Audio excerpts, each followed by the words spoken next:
The Two and Out CFL podcast with Travis Currah and Sheldon Jones starts now.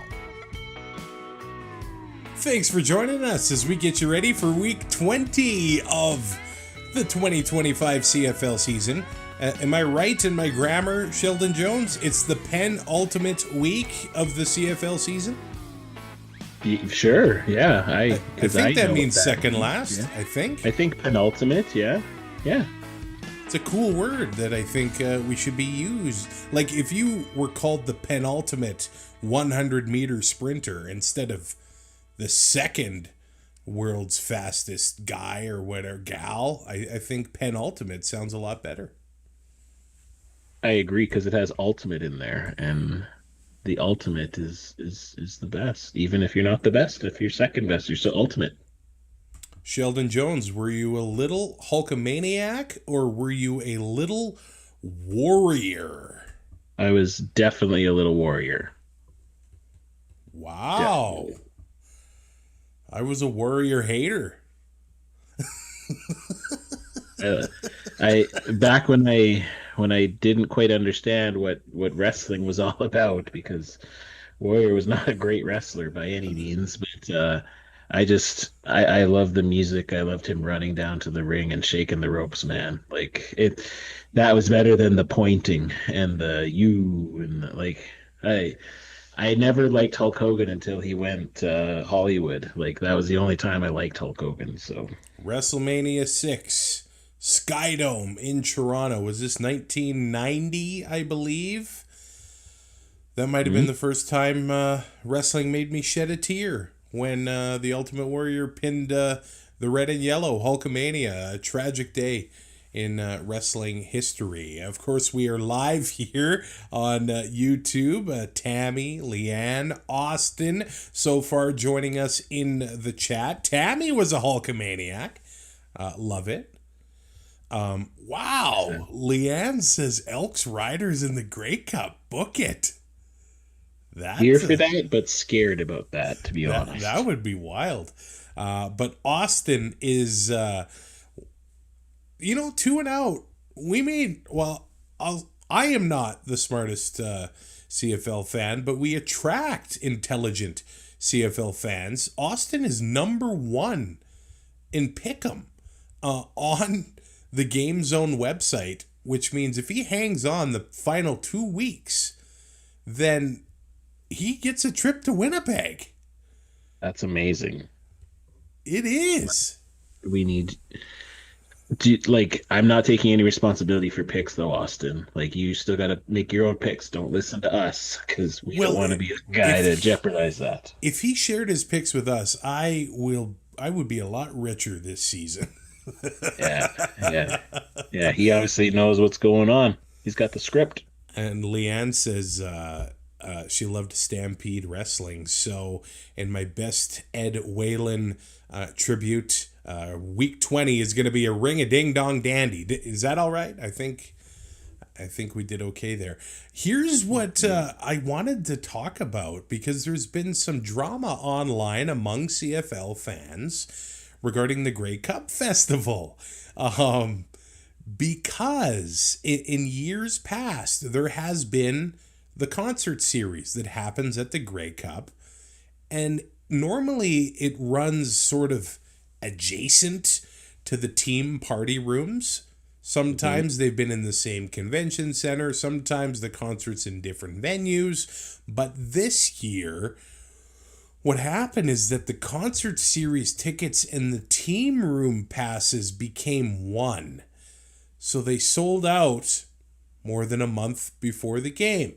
Winnipeg fans, big supporter of their team, big supporters of the CFL, and sold out, the team parties, and no single day passes were made available. Now, the scuttlebutt, I guess, has caused them to make changes. I'll be honest, I was a bit surprised at that. I don't know the decision maker or what's gone on behind the scenes. I just kind of thought they had capacity limits. They made it there, and it is what it was. But I guess they were able to sell some more passes and get more people into the door. But it's been quite the fiery week among Grey Cup regulars, many of who have been to dozens of Grey Cups and didn't get a pass to these said party rooms. Yeah, so I hope that anyone who didn't was able to get some today. I saw people saying that it was sold out again already, but I'm not sure if that was just a wrong link, because I know our buddy Neely said that there was a certain link you had to go or something. But It's gone kind of confusing. They made yeah, like a special link where you had to have like a promo code entered, and if the promo code wasn't there, they still show as sold out. I got a link to single day passes, and it said there's technical difficulties on this thing, so it's become a bit of a cluster, to say the least. yeah, I don't know. Yeah, it seems kind of weird that they lumped in the concert series together. You would think they would want people to buy those things separately and get all the money that they can. But I think the difference this year is like that these concerts are technically free with the party pass. So yeah, they tried something different. I guess they sold out, but I kind of have always been of the opinion of you sell as many tickets as possible, and then you just cap, you just kept whatever the capacity is at the place. You just that's when you stop letting people in until people leave. Like, I think it would suck. I Yeah, but guess. if you got a ticket and then you can't get in, that's BS too. Well, I hear you, but I would be less kind of upset or worried about it if it's someone who like bought a pass and then shows up at 10 o'clock just to go when it's starting like time. You know what I mean? And like I'd rather have people in there buying beers the whole time, kind of thing, right? If that's truly what this thing is to make money and help these CFL teams, earn a profit, whatever it is that they're chosen to host the Grey Cup. But there's got to be some sort of happy medium here, and I'm just kind of surprised that they acted so quickly in opening up tickets, which is good.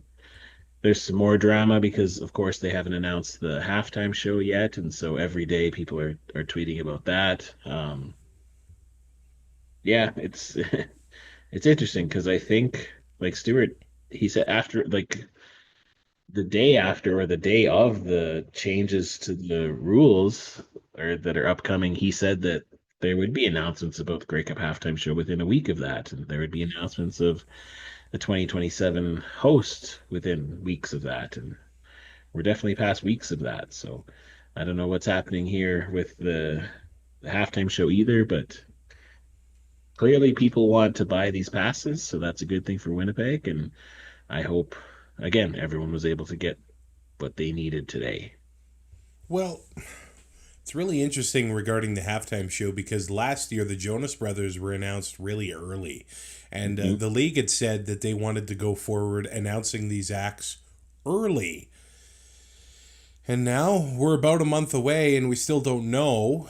We're kind of lined up here with the 2022 edition of the game in Regina, where it was last minute. We don't know what goes on behind the scenes at these things. You have to wonder. Something must have fallen through. That's kind of where I'm seeing it from. Yeah.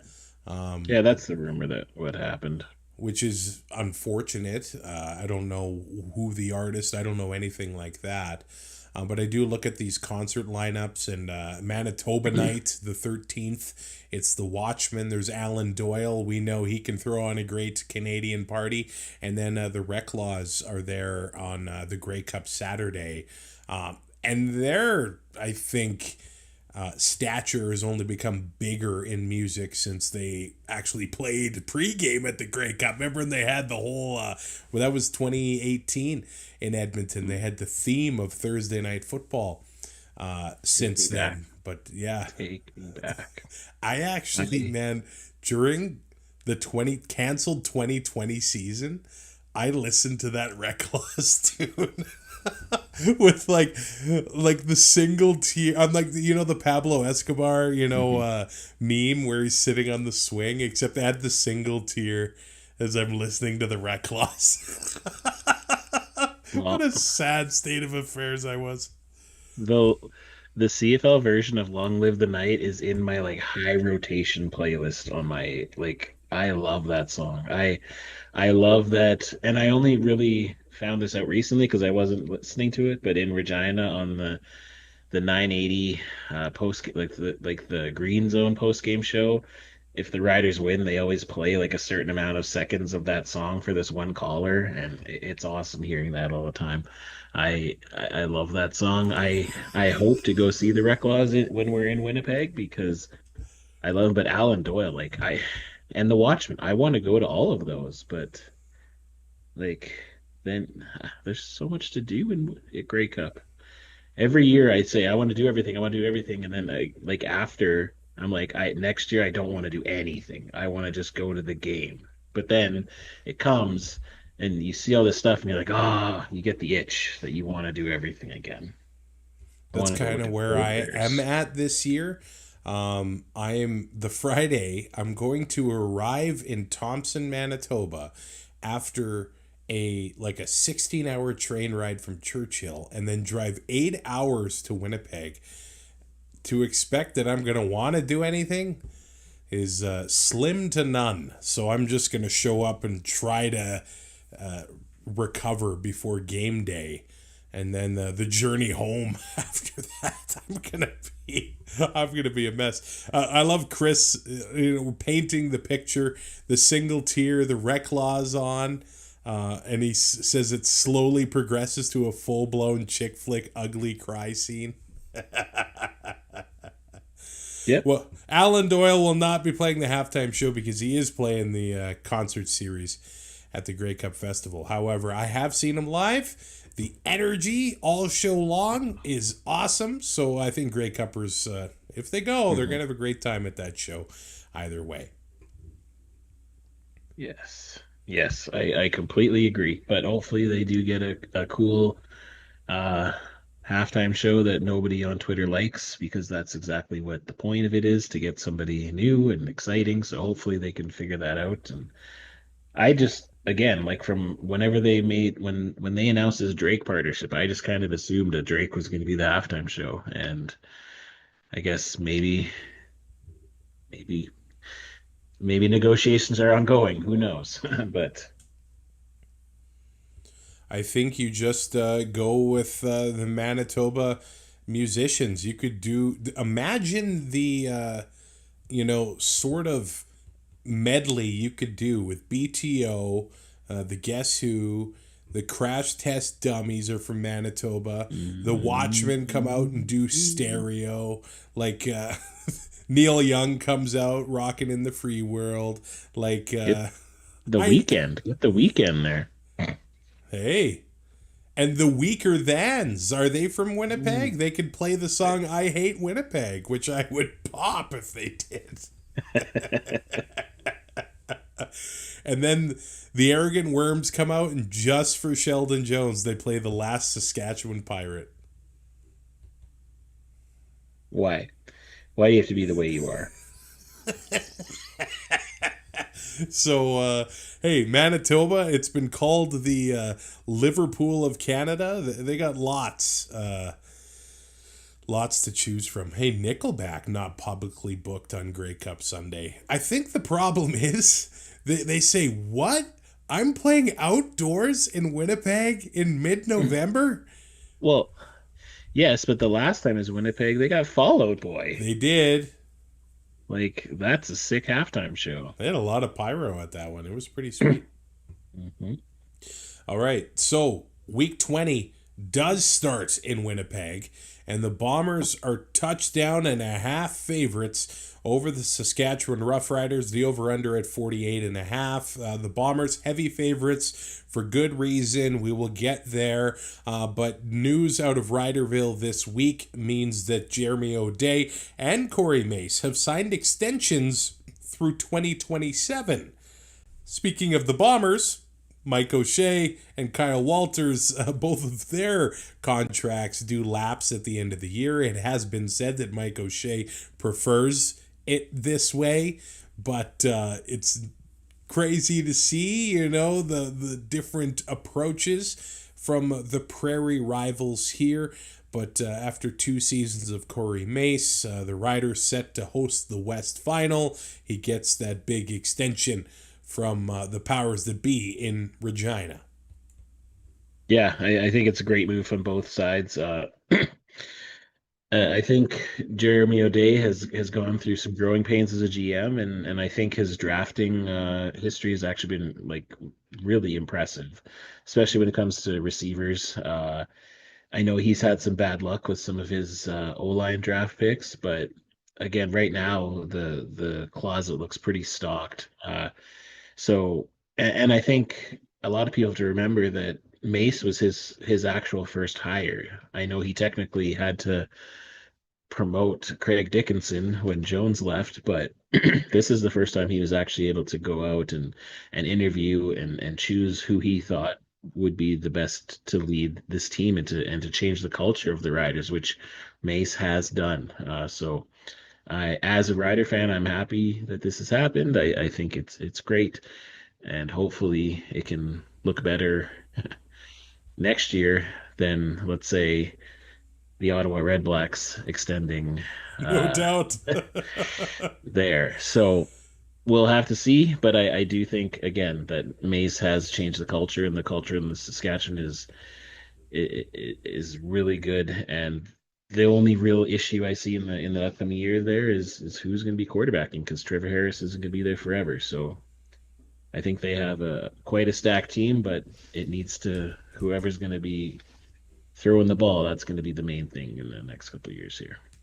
I keep waiting for the Bombers of the last 5 years to show up, and I kind of thought we were going to get them after that 40-3 beatdown of the Hamilton Tiger Cats, and then they come off of a 25-20 loss from Edmonton. And Edmonton, of course, on fire right now, fighting for their playoff lives, but I really thought Winnipeg would be in the same boat there. It's just they aren't the same. It is what it is. However, if they lose this game, like, let's just pull up the injury reports here.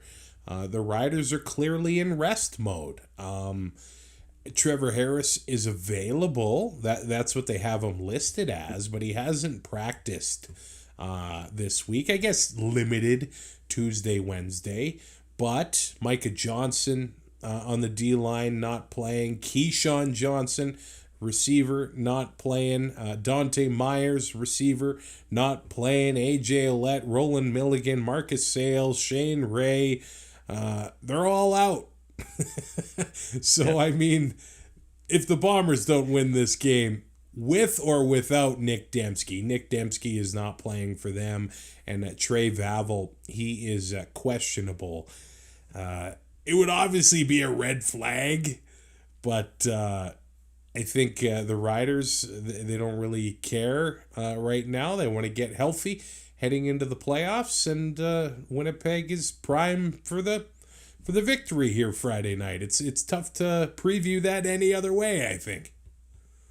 Yeah, I think that's basically all you can really say. I think it's smart for what the Riders are doing here. I think they're being smart because there's some other players who they could probably sit this week and wait till next week, but we're going to see them get back in there, like Nelson Lacombo, not Lacombo, Tavon Campbell. He's available, and he's been practicing at full the entire week. So it looks like he's going to be getting back in there to knock some of his rust off, and then they may rest him again next week. We'll see, but good to see that he's healthy, and also Trayvon Tate was showed up on the practice report there, and that's a person that I don't think Rider fans thought they would see for the rest of this year. So if he's able to maybe get back for the West Final or Grey Cup, if they end up making there, that's huge for the O-line. So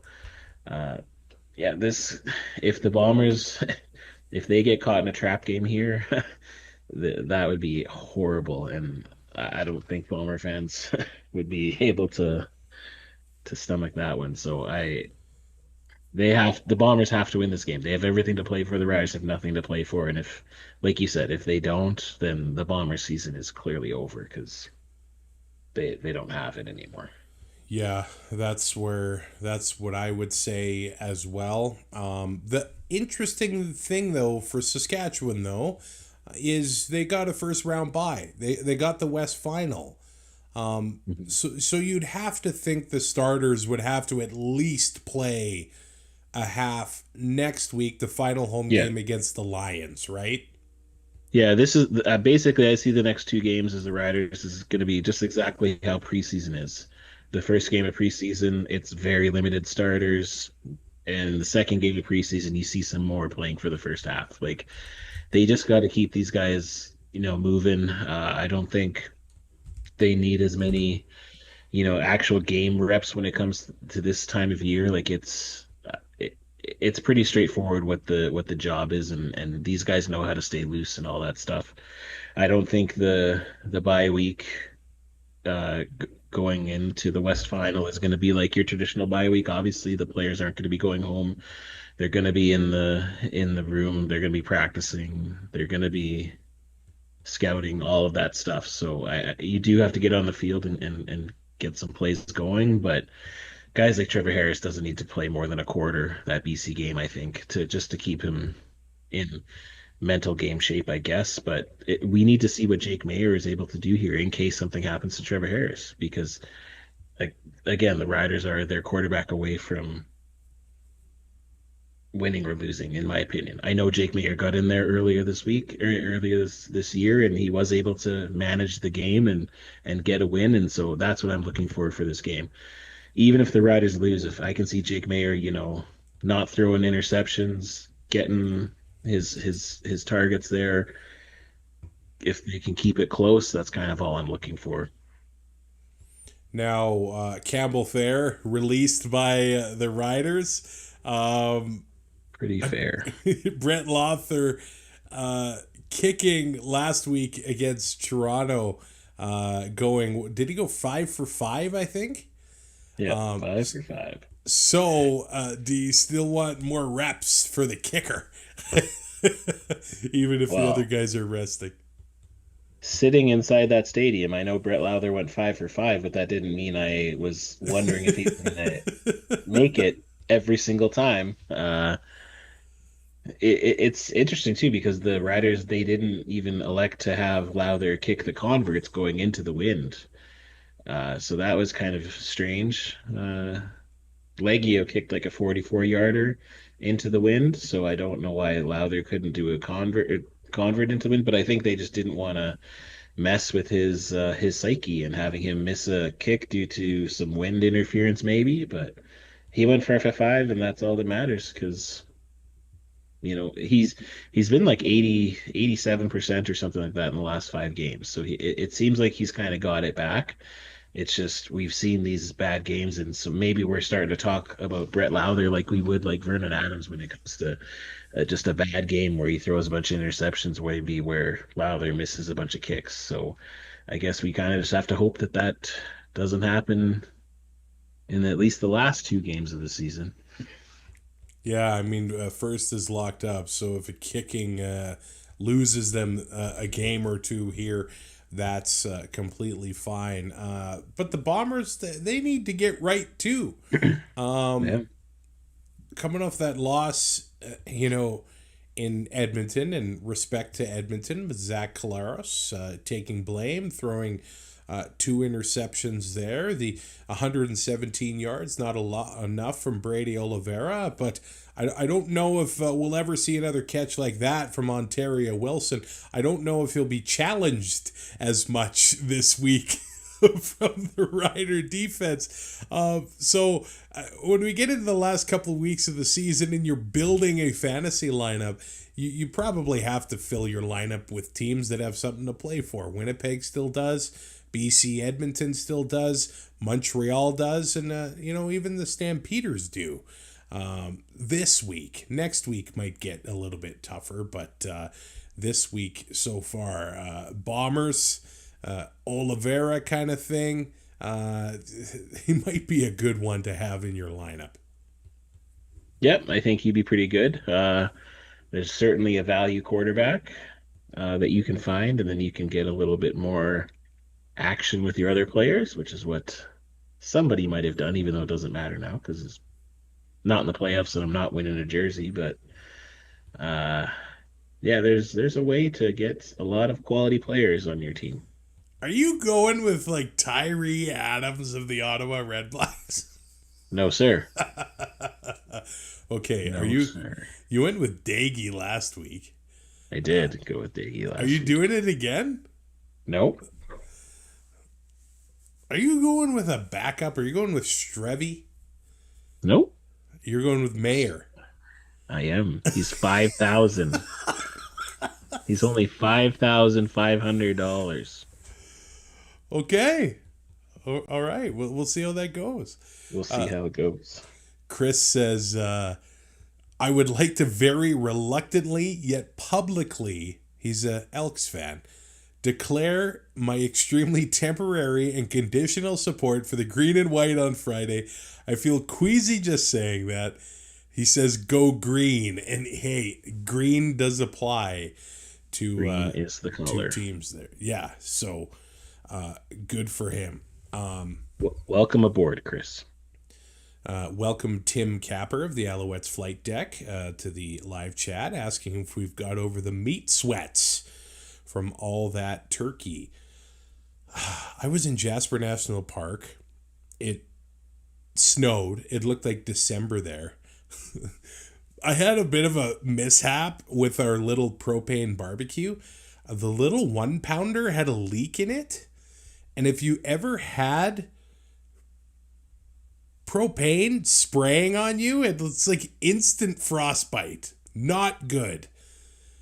But I was frying bacon out in the wilderness. I brushed the snow off the picnic table and had bacon, eggs, and hash browns out in the winter wonderland that was Jasper. So no turkey this time around. How was your Thanksgiving, Sheldon? Thanksgiving was good, but I didn't have that much turkey either. I went sensible. I didn't even have a seconds. I just I haven't been eating that much lately. I've been on some medication that has been causing me havoc, and so I had a nice Thanksgiving visiting with family and friends. It was a tough one at the same time, and but the food was good. But I didn't have any sweats from the turkey. I had some nice pie That's good. afterwards, though. With some Dairy Queen soft serve, of course. Wow, on the pie. Well, in a container that you scoop and then put onto the pie, yes. That seems like a life hack, though. I mean, we sell liters of ice cream. I discovered that there were people that don't like turkey stuffing, and I discovered that that's more people that I want to cut out of my life. When I was a child, I claimed that I didn't like stuffing, but then I like Then you became a tried it. man, and yeah, exactly. And I was like, this is the best thing on the planet. Oh, would you like to add some gravy to that? Yes, I would. Yeah. Oh man, that's Riders Bombers. Moving on to that second half of the Friday night doubleheader in BC. Both teams got something to play for. The BC Lions coming off a bye here, 5.5-point favorites over the Edmonton Elks. The over/under at 56.5. Here's the deal: the Elks want to keep their playoff hopes alive, no matter how slim they are, and that's why Elks fans will be cheering for Saskatchewan on Friday, but BC wants to host a home playoff game. And so they've got something to fight for here on Friday night against Edmonton as well. Yeah, I think these are the two kind of hottest teams in the league right now. And they're one of them, for sure, it looks like they're going to make the playoffs, and the other one is scrapping to get there. I think if the Elks would have been able just to put things together a couple games before that, in their streak of those games when they lost by a walk-off field goal, things could be a lot different for them. I said a post on Twitter that even if the Elks don't make the playoffs this year, like next year, if they're able to maintain this continuity and just grow as a team with that, like they're going to be scary good next year, I think. And BC, they're kind of a Jekyll and a Hyde team right now, to be honest. Like it seems against some teams they're not as great, but their offense can Nathan Rourke can just kind of light it up at will, it seems. So I kind of expect this game to be high scoring. With Rankin, with every single time he touches the ball, it seems like he's a threat to score from wherever they are on the field. And Cody, he had a rough game last week, even in the win. Winnipeg's defense was able to kind of keep him in check, but I think BC's defense, although playing better lately, they are susceptible still to that big play. So we'll have to see. Kind of, this might be one of those games where whoever gets the ball last kind of wins. Rankin, another massive play last week, a 64-yard touchdown. So he keeps racking up the big plays, 7.7 yards a carry here. But BC's D-line has really turned a corner in the last month, and that's been one of the biggest changes with them. I get complimentary football here and there. The special teams has looked better. The defense has looked better since Toronto popped 50 on them in late August.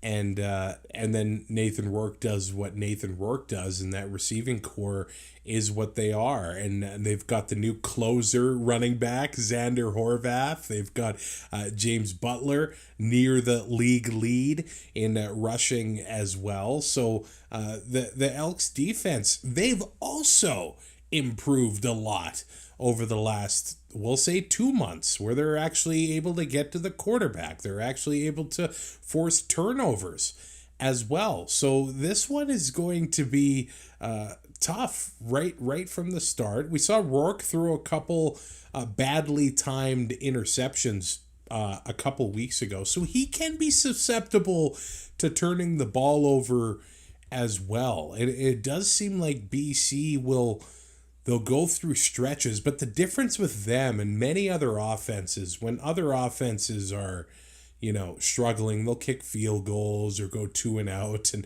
BC will go on stretches where it'll just be like 3 touchdown drives in a row, and you're left thinking, what happened? But they have the ability to do that anytime.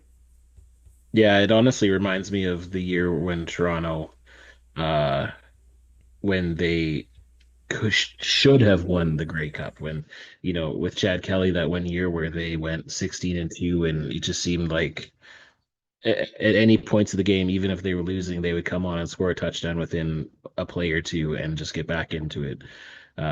That's kind of how the BC Lions are with work right now, and just like you said, that all of the receivers could probably be all stars. Like let's just they. I still think it's the best receiver group in the CFL, and arguably, it looks like it could be the best player in the CFL. I think he's probably close to in the MOP right now. It's probably between him and Bo, so we'll see who's able to get some more points for those voters in this last couple weeks of the season. The BC Lions are also getting healthy. The fact that it's week 20 and basically all their starters were full participants in practice is a scary thing, I think, for the rest of the CFL. Even the offensive tackles, Jarrell Broxton, Dejon Allen getting full reps. Gary Peters listed as a full participant. I don't think he's been listed as full since August. One thing to note is that Justin McInnes tweaked something in his quad late in practice today. Farhan Lalji reporting this. He sat out the last a little bit of practice there. It's not believed to be serious or affect his availability for Friday, but we've all said that before. And then you wake up the next morning and you can't get out of bed. So I'm not saying that's going to happen, but if it were me, that would probably be my my results there. Yeah, we're a little bit different. We don't have that that certain athletic quality that these guys have that might be able to recover a little bit quicker for something like that. I tweak my back wrong and I'm done for a week or two, right? So, Man, I still think I could have made it if I just Nah, I couldn't have made it. I grew like way faster than everybody else in school, so I could just rely on my natural ability. But then as soon as I needed to practice or show any sign of get discipline, it was done. I'm not good there. But yeah, the Edmonton Elks, I mean, it's kind of weird with Cody Fajardo.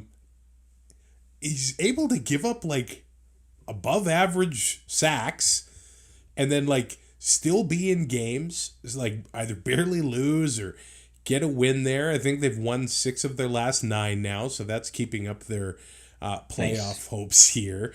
But I mean, if you're gonna let Matthew Betts get into the backfield on a regular basis, that's not going to be good for his back, his hips, his shoulders, his elbows. Thought you were going to go another way there. Where was I going to go? An R&B song about your back. I am not my back. I am not hip. Yeah, it's okay. It's no. It's let's just move on from that. That was a swing and a miss. Swing and a miss. So then it is important for them to get Justin Rankin going early and often to keep the BC Lions respecting the run and respecting the fact that their offense can go anyway, any play throughout the game on Friday night. 100%. Yep, it's the best offense in this game. The team that is able to keep their defense off to keep them rested is going to win this game, in my opinion. All these live comments, my back, my hip, and my blank. I have never felt so old in my life. Who sings it? Can you tell me that? I don't remember. We're going to get taken off of YouTube Live. Yeah, we don't need to do that. It's okay. My neck, my back, my...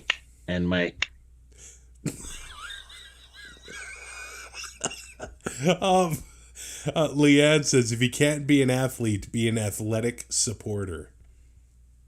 Heck yeah. There we go. Heck yeah.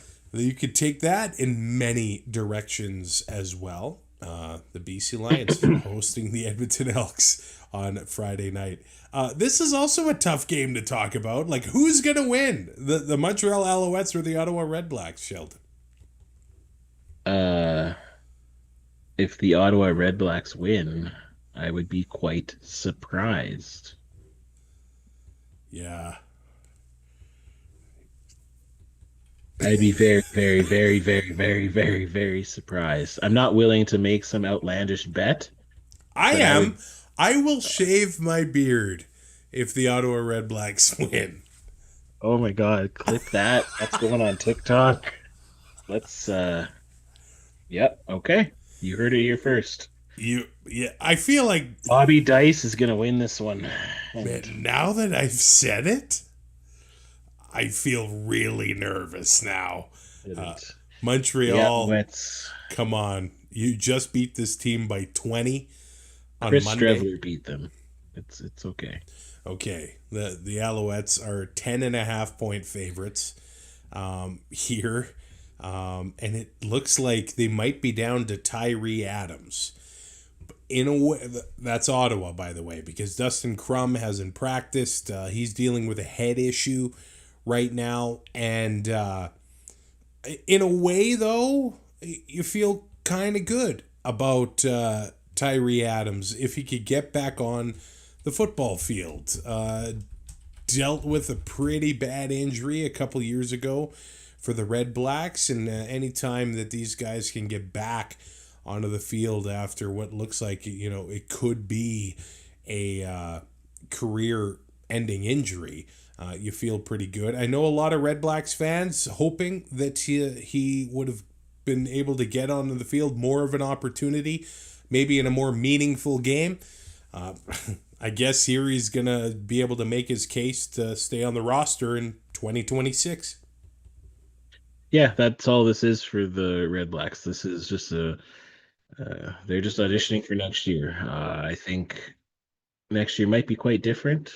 I don't see them retaining Bob Dice unless the stupid coach's cap is the reason that maybe he sticks around. But uh, all the players on the RedBlacks, they need to figure it out, and they need to. They're playing like they need a job next year.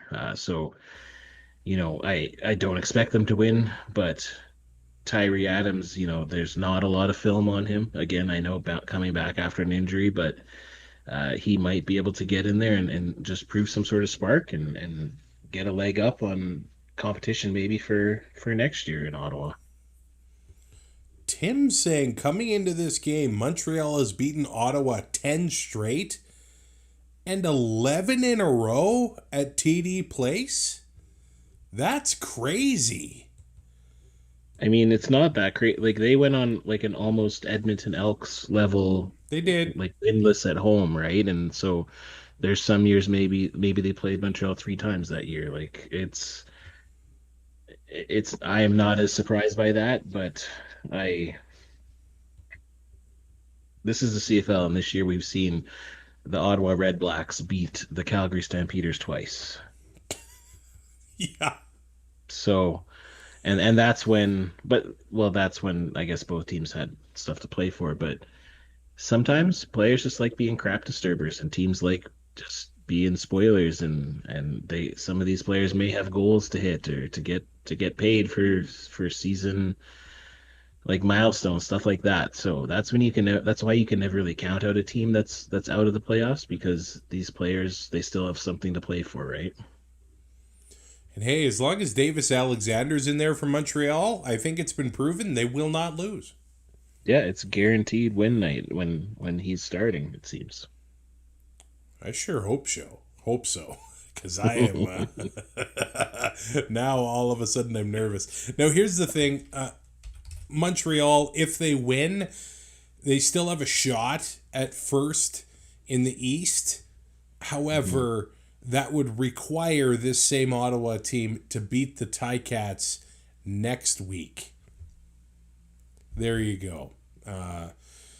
Then, if Ottawa does beat the Ticats, Montreal would still need to beat Winnipeg, and they would be first in the East. So there still is some room for movement in the standings there, but that movement does require at least one Ottawa victory, and at this point, it just does not seem likely. Yeah, there's nothing really that I've seen from them that shows me that they're in any position to win games right now. However, they still do have really good players. So, broken clocks are right twice a day, and the sun shines sometimes on shady pines. So who knows what will happen? I'd love to see that baby face Travis Currah. I'm just telling you that, but I don't think we're gonna see it. Richard, with a big statement in the live chat, saying Tyree Adams will outscore Jake Mayer in fantasy this week.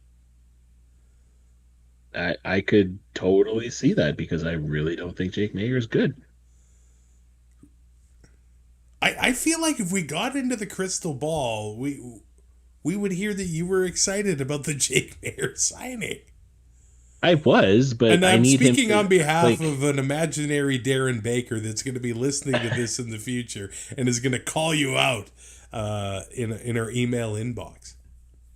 I think that there's potential for Jake Mayer, but currently, from what I saw in the game that he played, he did nothing special. He missed throws. If he would have had Robustelli for a 70, 80-yard touchdown if he would have just thrown the ball correctly. So I think that while I'm optimistic, and I think I was optimistic when Mayer was signed or traded for, that maybe he could be the next guy, I haven't quite seen it yet. However, I could easily see Tyree Adams scoring a few more points than Jake Mayer against a Winnipeg defense who's they're trying their best. Like, if this magical scenario of the four teams all finishing 9-9 happens, which would be amazing, Winnipeg will be fifth place, and that would be even more amazing than that. But I'm here for chaos, and Tyree Adams could be chaos this week. Oh, I, I love this. Leanne saying, Sheldon, you don't want to see babyface Travis. Trust me. I have a picture of it from 2015. It was the day that she smuggled in a tray of Jello shots into Commonwealth Stadium. Leanne's usually extremely nice to me, but I feel like I should take that as an insult. And I feel like I should just shave my beard now. As a person who, when a beard is shaved, I do not love the way I look, I can understand. Beards are really good at hiding things. It does need a trim. I will concede that. A little bit, yes. But you will be a damn handsome man no matter what. Thank you, Leanne. I don't know about that. But when you shave it though, you have to like shave it with pictures. Like you got to do the Triple H. Yeah, you gotta the Triple H, of course, the handlebar. Oh, beards should never be wagered, Richard says. Yeah. I could come to regret this. Like, all of a sudden, this Saturday game has a lot of marbles on the line. Usually I'm the one who puts words out there that has to come around. So I'm getting more silver in there. Like, I'm kind of a Canadian George Clooney. Maybe Hugh Jackman, because he has a beard every now and then. And maybe I will be Batman one day. And make the second worst Batman movie ever. I think it would be the best Batman ever. Well, thanks, man. I'm just a Travis Currah cheerleader over here, okay? Yeah, I need one in my corner, so thank you, my friend. And then the last game of Week 20 is in Calgary, where the Stampeders are 9.5-point favorites over the Toronto Argonauts, over-under at 52.5. This certainly feels like another guaranteed win night for the red and white after what they did in Hamilton last week. A big return to form for the Stampeders in a must-win situation. Like, if they did not win that game, things could look a little bit different for their playoff outlook. They do need to win this one as well, especially, say, Edmonton beats BC. But with the shape that the Argos are in right now and the way that they performed last week in Hamilton, maybe that was another case of the team going into the bye struggling. But the Stampeders feel like they got back some of their mojo last week. Yeah, they did, but they need to get it back a lot more, I think. They stumbled. They regressed quite a bit. And for Stamps fans, it's good to see them get back on track here. But VA, he's had some tough starts since Labor Day. This was the first one where he is actually, on target more than not, and not being super careless with the ball and throwing picks. So we'll have to see, because Toronto, they still are able to make plays on defense. I know they're also playing for next year. I just think it's a little bit of just a different situation than in Ottawa. I think Ryan Dinwiddie is still pretty intense, and I think he does still expect his players to give it their all here in these last games. And if players aren't, I don't think he's pretty shy when it comes to letting players know that they won't be back. So I do look to see Toronto be a little bit more aggressive in this game as opposed to maybe how Ottawa would be. But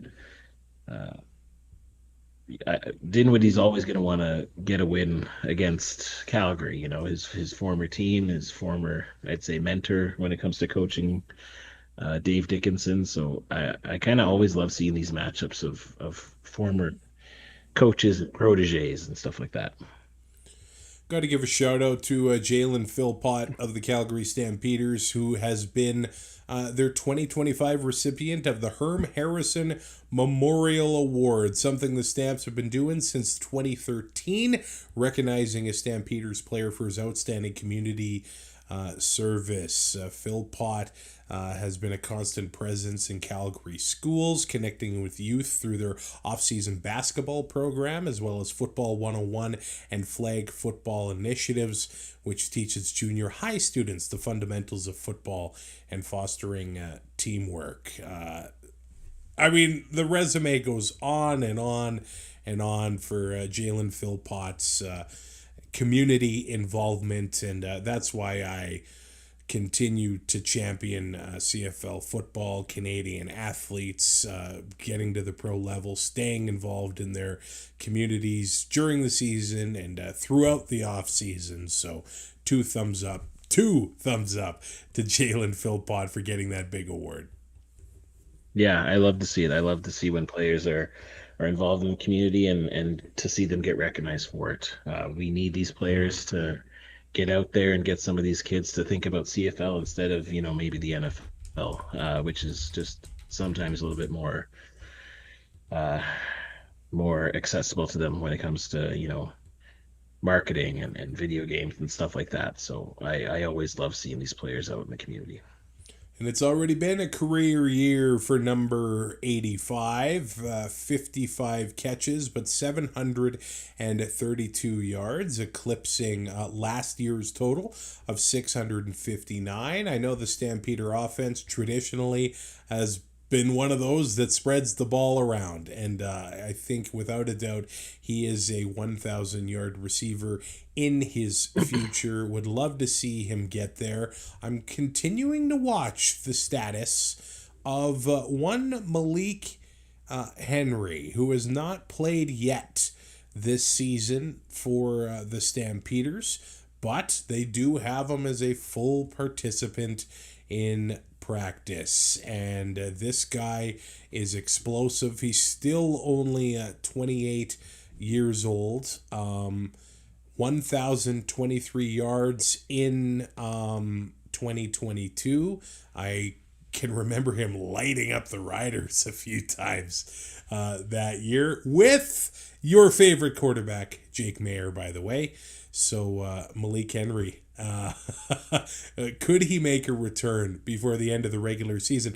And if it is against the Toronto Argonauts, he could have himself quite the debut. Yeah, they need to get him in there if they want him to play in the playoffs, because he's got a lot of rust he does need to shake off, I think.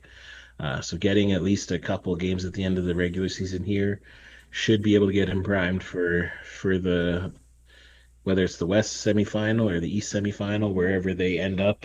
I think it'd be huge to get him in there because Vernon Adams needs all the help he can get sometimes when it comes to his receivers. So having a guy like Malik Henry in there is going to be awesome for VA.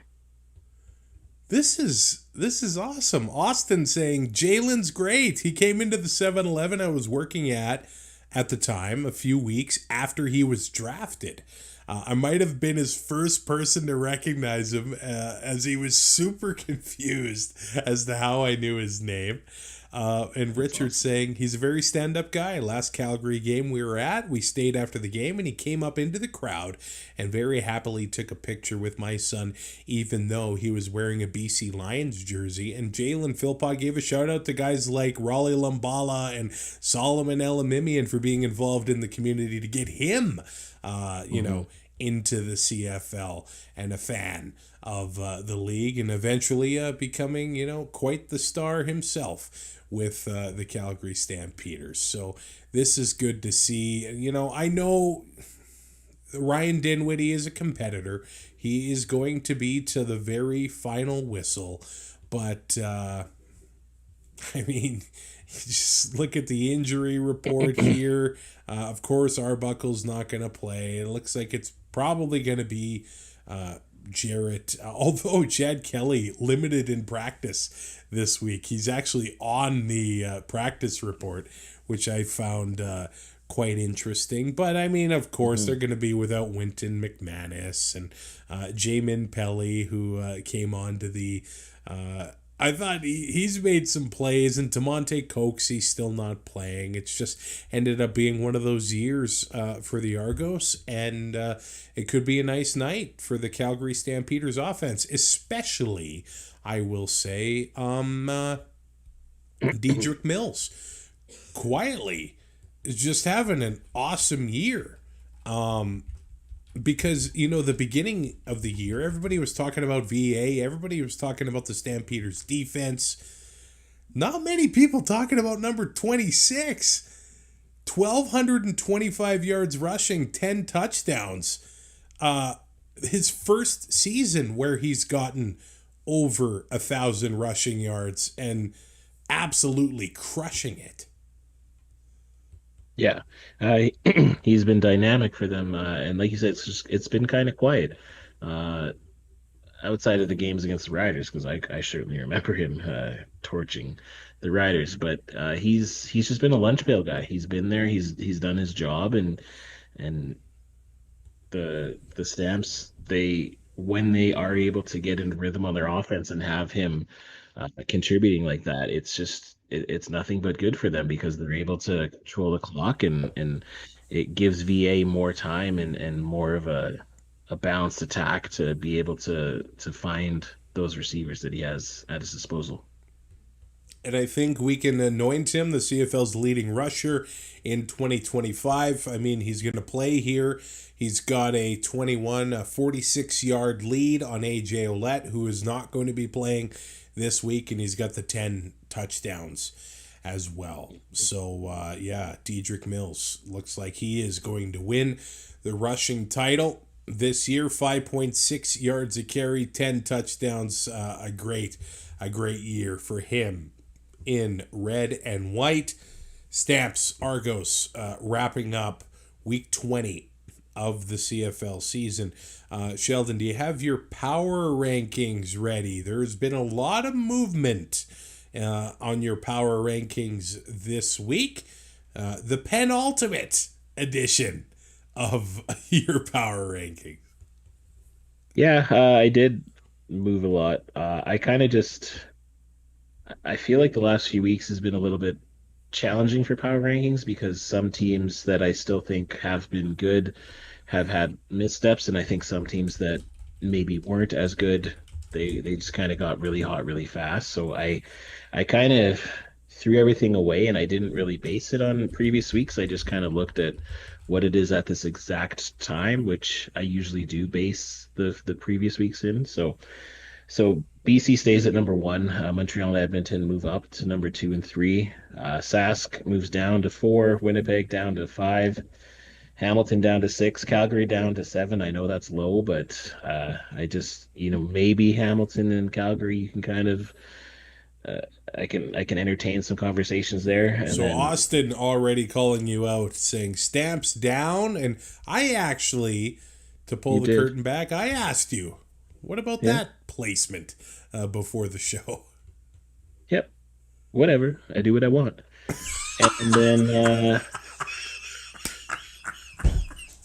Toronto and Ottawa still suck at the bottom there. So I do what I want.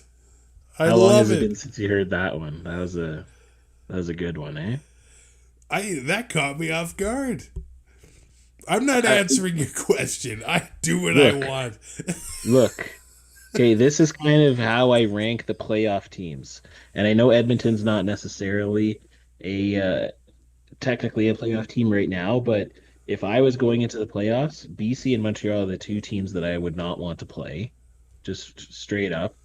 And when you get down to that secondary tier of the teams, I still think Saskatchewan is ahead of Winnipeg and Calgary and Hamilton. That's basically what I did this week. And again, whatever, I do what I want. I love it. Like putting a Dairy Queen soft serve on pumpkin pie. I do what I want. That's right, but I was peach pie. Oh, peach pie. I thought it was pumpkin. No, there was no pumpkin. Peach pie sounds good. Mm-hmm. Twas. Are you a fan of the Costco pumpkin pie? I sure am. I am not, and I actually found another hater of it, so I'm very happy. I've met I some thought that was haters. crazy. Do you not like it because of the thing they put on the top, the coating of it? No, I don't Because know. that's just to keep it so it doesn't dry out, is what Well, I've because I read. think it's It's like like an apricot mushy. glaze. It's like mushy Okay. and like undercooked, and the But seasoning's wrong. The only thing good about it is the size and the price. yeah, that's fair. And that's why a lot of people do like it. But I didn't have a good Costco pumpkin pie experience this year. I bought my pumpkin pie. I brought it home. I had it on the counter. Or not the counter. It was in our kitchen. We have like a kind of half island, and it goes into our living room. And I had the pumpkin pie sitting on that, and the cats knocked it over, and the lid popped off.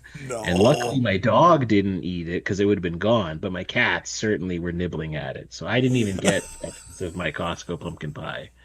really? Yeah, and then I was gonna go the other day to get another one, but I think I've missed it. They may have them back again around Christmas time, but Leanne's correct. Costco tuxedo cake over their pumpkin pie any day. 2 thumbs up. Also, their cheesecake, the cheesecake, way better. yeah, But I was their gonna say, yeah, the cheesecake's good, but the pumpkin is like so low on the totem pole from the Costco bakery. It's quite sad actually. I mean, that's just like your opinion, man. An educated I mean, again, that's fine. I I know. Look at I'm me. I talking know the pumpkin price. pie. That's Hey, fine. the Yeah, price. I get it. Okay. It's the Okay. price. It's the I price. will Like, back 'cause down to that. and I was anti pumpkin pie for a long time. I don't know if, maybe I just didn't like my mom's, or maybe I just didn't give it a chance because I just put pumpkin and turnip together because I really don't like turnip, even though I can handle a How little do turnip those now. relate? Well, they're both, I don't know, they're both root vegetables. I don't know. Maybe they're not. They're both like squashes. How is a pumpkin a root vegetable? I And the I'm turnip's tired, not a man. I'm squash. I'm tired, man. Okay, they're whatever. Anywho, I loved pumpkin pie when I tried it from Costco. Okay. I have had more higher end pumpkin pies and enjoy them too. I really like the Blizzard. It is at Dairy Queen currently. Um, but it's pumpkin pie is also just a vessel for the whipped cream, Like Yeah. I you was in you a pumpkin cover pie the eating pie. contest once, Yeah. and there were 3 heats, and every heat was was an entire pie, hands free. Oh, Like geez. when I was like, really? I have to eat another pie? Okay. So I lived in Cold Lake, and I was actually against the mayor in the final. No remorse, took him down.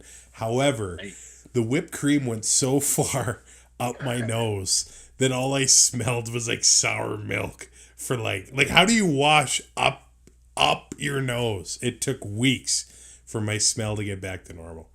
you That's just the needed to price get of the victory. Navage, my dude. I cut A my lip Navage on would the have. tin as well. A Navage would have helped. Yeah. See, I I respect the heck out of you for doing that. Like, there's no way I would put myself at a table in front of other people and just freaking put my face in a pie and eat it. Like, I my hat is off to you for just Well, even attempting that in the past. yeah, try. Yeah, I guess that's been part of my CFL. Like that. That's how I fit into the world of CFL. Like either it's really fun that you eat Timbits against a former CFL, all star, or it's really sad. No, that's different. You're doing that for charity and Okay, all of that. okay. But like I'm just saying, like some of these people, and I know you do a lot of judging of stuff with your job and stuff like that, which is pretty cool. Don't get me wrong. But like it's just you have to be able to not have shame when you're able to put your face in a You're pie. very right. I And I it was like absolutely could covered in not do Cool that. Whip. Yeah. Yeah, yeah, I couldn't do it. Wow. Tammy says whipped cream ruins anything. Yeah, Wow. she's very strange, okay? Like Wow. That's her the hottest family, take I in the don't know, chat tonight. they may have not had the proper whipped cream when they were brought. I don't know, but no one in her side of the family likes whipped cream, and it's bothersome, to be honest with you. If you're still with us on YouTube Yeah. right now or listening to the audio version, you are a legend. I got to give a shout out to 8-Bit Paul for the $5 super chat saying, "Go Lions" on Friday. Sorry, Edmonton. And Tammy with the $5 super chat saying, "For Sheldon's sass." Thanks, sweetheart. There is the $5. There we go. Let's wrap it up with our picks this week. I'm not done my fantasy lineup. Maybe when you're doing it, I'll try to get something going here. But week 20 starts in Winnipeg, where the Winnipeg Blue Bombers are 7.5-point favorites over the Saskatchewan Roughriders, and then it moves on to BC, where the Lions, 5.5-point favorites over the Elks. The Alouettes are 10.5-point favorites over the RedBlacks. And then the Stamps, 9.5-point favorites over the Argos. It's not exciting. I'm taking all the favorites. Winnipeg, they're going to have starters in there. I know Dembski's not, but Sask doesn't. They got nothing to play for on the road there. BC, coming off the bye. Nathan Rourke wants to get that MOP. They want to clinch a home playoff game. I know Edmonton's still fighting for their lives, but I just got to take BC there. Although I could see Edmonton covering that 5.5-point spread. I'm going to take Montreal over Ottawa, and yes, I think they beat them by 11 or more. And then the Calgary Stampeders to beat the Toronto Argonauts, and yes, I do think they beat them by 10 or more. Sheldon. Yeah, I think going with the all the favorites to cover is probably the wise choice. I have the same teams as you. The only thing is I could see maybe an upset of the Elks over the Lions, possibly, if all the stars aligned. But this is, I just hope the games turn out to be exciting and watchable, and it's not just as predictable as we kind of see it this week. So hopefully there's some stuff happening there. But yeah, Winnipeg, BC, Montreal, and the Stamps for me as well. All right, did you make a fantasy lineup? What's it looking like? I sure as heck did. I sure as heck did.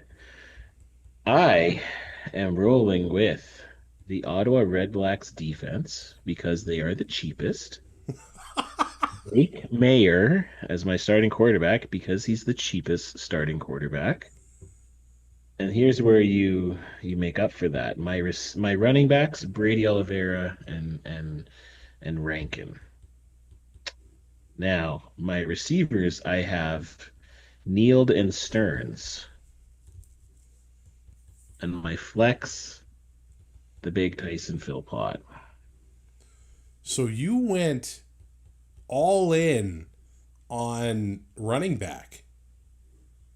Pretty much all in on running back, but I paired Neild with Mayer just because I think with Emlis not in there, with Schaefer Baker probably not in there, I think Neild is going to get a lot of targets. And then I also think that Stearns is going to get a lot of targets in Winnipeg, and he'll have some space to run there. And I just didn't really want to take another bomber, so that's why I went with Philpott. And I was trying to get a perfect budget, but I have $800 left over.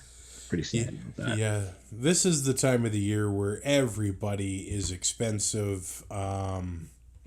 Yeah, it's not pretty. I can't find a $2,100 player, so I don't think I'm going to be able to finish my lineup in time.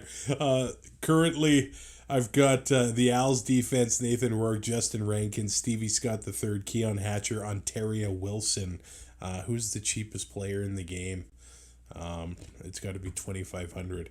I will get to work on that, but we're live on YouTube, so I'm just not going to make this any more painful. Week 20, Sheldon, the penultimate week of the season. Can you believe it?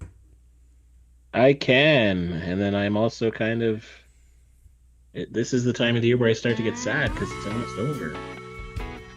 But we got lots of quality football in a couple weeks to come up. These playoffs should be exciting, and let's just hope that all players can kind of go injury-free and we can just get the best on bets coming forward. Rate, review, and subscribe to 2 and Out on your favorite podcatcher and on YouTube.